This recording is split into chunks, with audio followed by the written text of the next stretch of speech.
கர்த்தருக்கு பயப்படுகிறதுனால் வருகிற நன்மை. கர்த்தருக்கு பயந்தா உன் வாழ்க்கையில நன்மை நடக்கும்.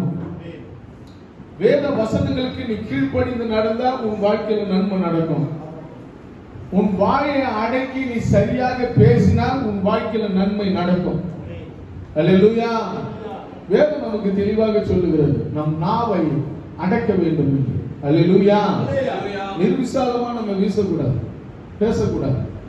தேவ பிள்ளைகள் எப்படிப்பட்டவர்களாக இருக்கணும்னா நம் நாவை அடக்கி பேசுகிறவர்களாக இருக்கணும். அல்லேலூயா. இங்கே வேதம் சொல்லுகிறது, நீதிமொழிகளின் புஸ்தகத்துல 14வது அதிகாரம் 26, 27வது வசனத்தை நம்ம வாசிக்கலாம். கர்த்தருக்கு பயப்படுகிறவனுக்கு திடை நம்பிக்கை உண்டு. அல்லேலூயா. கர்த்தருக்கு பயப்படுகிறவனுக்கு தான் நம்பிக்கை இருக்கும், திடமான ஒரு நம்பிக்கை. கர்த்தரின் வாழ்க்கையை